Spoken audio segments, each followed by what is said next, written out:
Maximize Your Influence is your podcast for the latest persuasion, sales, and negotiation techniques. Our mission is to help you influence on command, anyone, anytime, anywhere. Your host is the author of Persuasion IQ, Laws of Charisma, and the best-selling book, Maximum Influence. Now, your host, Kurt Mortensen. Fun to be with you. Fun to be back. This is Maximize Your Influence podcast 486. Kurt Mortensen here as we take a deep dive of the world of influence persuasion. Today is negotiation.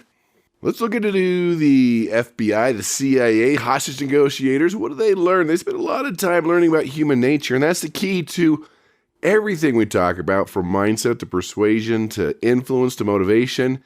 It's understanding ourselves, understanding the human brain, why we do what we do, and quit vomiting on people and data dumping the 42 reasons they should do something. That is a huge complaint. You're talking too much. You're not listening. You're pretending one size fits all. Let's get past that and talk about negotiation. It's been on my brain. The last couple of seminars I've taught, it's been on hardcore negotiation, get in the trenches, dealing with professionals, dealing with psychopaths, those who have no emotions. They don't care less if you win. They're going to win. If you win, that's okay. If you win a little bit, all right. But no matter what, they're going to win. How do you deal with that type of person? So last week I was in Southern California. This week was a new state, Northern California. I don't know if you knew that or not, but they've been trying to separate. They go hot, cold. Sometimes they do that. But yeah, I know it's the same state. So I hope you're achieving your goals, seeing improvement, getting better, trying to apply something at least once a week. Because remember, anything you apply the first time doesn't work perfectly. Keep trying it, using it, and then you get to put that tool in your toolbox. So let's start off with the persuasion blunder. Don't! I'll call him Peter. I met him last week. Makes really good money. Pretty comfortable life. Doesn't have to think too much. Works pretty easy. He's kind of stagnant, going through the motions, and he's not happy. He was telling me about this. He's like, I should be happier. Everything's lined up. I'm driving a nice car, nice home, good family. What's going on? And I said, well, are you stretching yourself? Are you growing? Are you doing different things? The brain needs to grow. Nothing's worse than doing the same things every day. You look at the workers that do repetitive work. They need a little extra something. Otherwise, it's just not the same. And I told him, you're stuck in your comfort zone. It's a nice, warm, comfortable place. You probably have warm socks on, a warm blanket, good food. And then I remembered a quote. The comfort zone is a great place, but nothing ever grows there. He's like, well, what do you recommend? I said, well, find something that you're passionate about, that you love to do, that you want to learn about. You've got to have purpose. Help other people, serve other people, change the world, do something unique. That really creates a lot of happiness for people. It's no secret that those that give back, serve others, donate money to charities are happier. Studies are pretty clear on that. So I said, you got to find something there and then get a personal development program. Learn to stretch yourself. Pick a topic that scares you. You're not sure what it means, but you hear about it and maybe you want to learn about it. Go to a college bookstore and just pick a big old thick book on something you want to learn. That's the key. You have to learn and grow every day. I've mentioned the Harvard study that those who are learning and growing every day are more optimistic, more enthusiastic, more excited, more motivated. But those who don't learn and grow every day become very negative, pessimistic, and doubtful. Just human nature. And what's interesting, when you start your personal development program, you realize, man, I've got a lot to learn. But your family and friends that are watching TV all day long think they know everything. You know how it is. But I don't need to tell you that. You're here. You're on the podcast. You're learning. You're growing. Hey, share with a family member, friend, enemy that's stagnant.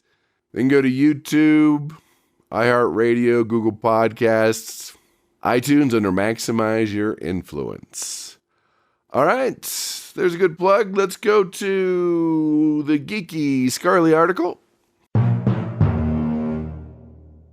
This is called 5 Core Skills of Hostage Negotiator. It was in psychologytoday.com and Dr. Jeff Thompson. Again, these links are at maximizeyourinfluence.com along with your free Persuasion IQ assessment. Specials of the week. and everything we talk about on the show.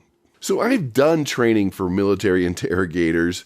At first I thought it was going to be pretty intense, but we had a lot of good laughs. It's different than you think. It is so rare, if ever, they use those techniques you see in the movies, right? The torture, the good cop, bad cop, or the waterboarding. That's just not how it is. So when you look at negotiators, interrogators, it's all about getting them to open up and share, get in their brain. And in a lot of ways, it's not even negotiation. I mean, if you ever listen to Chris Voss, he was the lead FBI hostage negotiator. We've had him on the show. Check it out on the website in the archives. He says in a hostage negotiation, most of the time you can't meet in the middle. You can't say, okay, 10 hostages, you keep 5, I'll take 5. That's a persuasion point. Persuasion, you bring them to your point of view. Negotiations, give, take. And my rule's always been, I've said it many times, persuade first, negotiate second. Hey, why meet in the middle when you can bring them to your side, to your point of view, to your number? So when you're a hostage negotiator, you have to get this voluntary compliance. Figure out what's going on. Figure out why they're doing something outside the norm. So here there are 5. I'll give you my feedback and add a little bit to those. The first one is active listening. Same in persuasion, same in negotiation.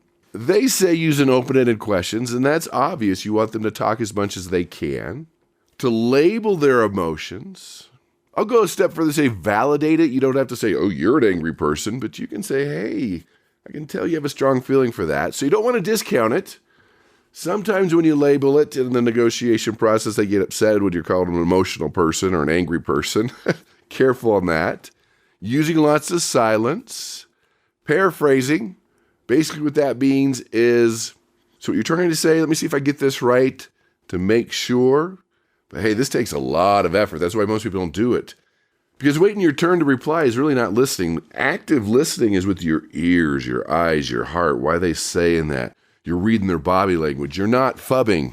It's when your cell phone buzzes and you look down, you disconnect that eye contact. You might not have that eye contact with a hostage negotiation, but you probably do in real life. And that also includes eliminating distractions so you can listen with your ears, your eyes, and your heart.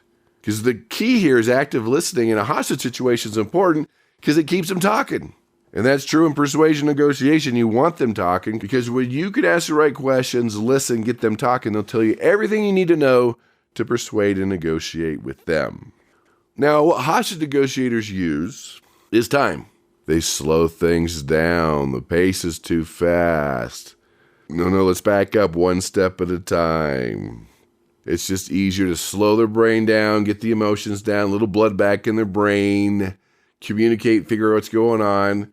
Now, we have to say, too, in a hostage negotiation, also use some time to get the people in place in case they need to go in.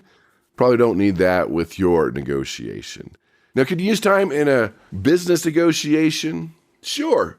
I mean, when you have that urge, got to solve it today, got to do it, got to close it, man, you're not going to get very good terms. So the mindset that slow is fast, like we talked about last week, that you can listen more than you talk, that you can hang up the phone, come back at another time. It's like the Vietnam War. The Vietnamese reserved a hotel villa for the whole year for the negotiations. The United States just did a hotel night by night, right? Different concepts of time and how long it's going to take. Next one is empathy and rapport. Agreed. When they feel that you get them, that you have the empathy, they're willing to change, they're willing to negotiate.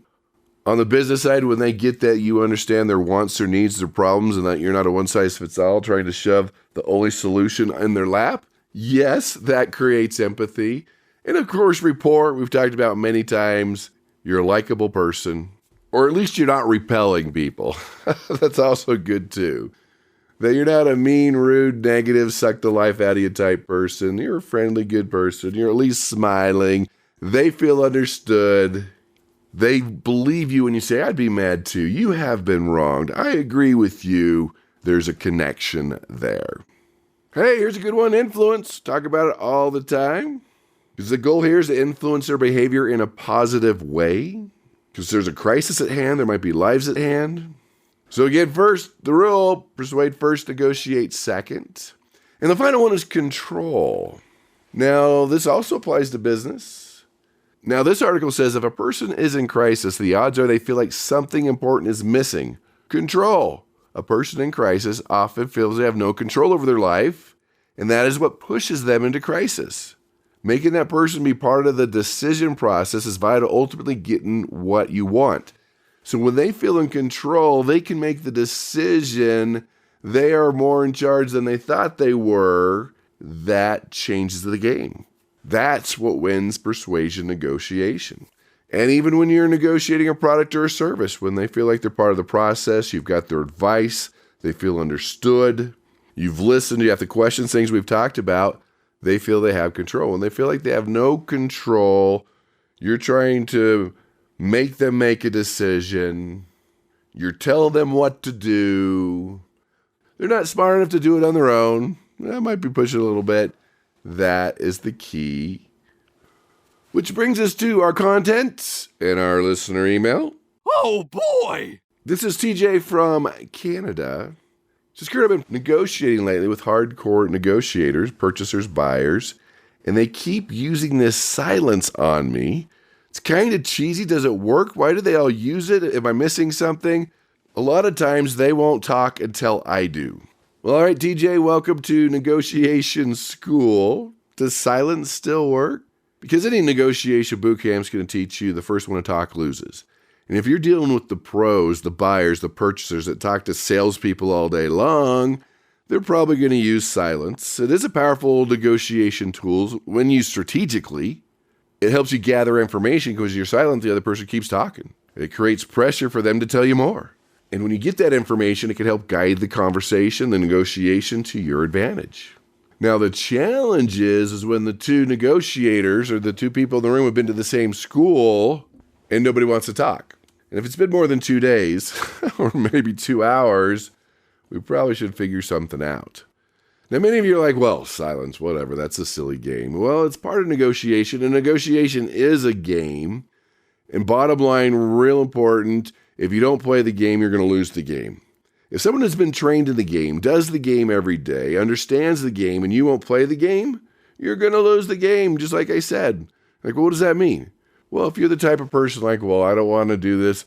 I go high, they go low, we keep going. Why don't we just start with the real number? They won't do that because your real number will be the starting point. So people are like, I'll just give them the real number. And they do. And then the negotiation starts, but they started with nothing that's flexible that can be changed or adjustable. And the negotiator needs to negotiate, or they're not going to say yes, so you have to come down from what you really wanted. That's why we play the game, and silence is part of the game. Now, it does depend who you're negotiating with. If you're doing a negotiation with a professional, their job's on the line, their ego's on the line, they have to win. Hey, if you win, great.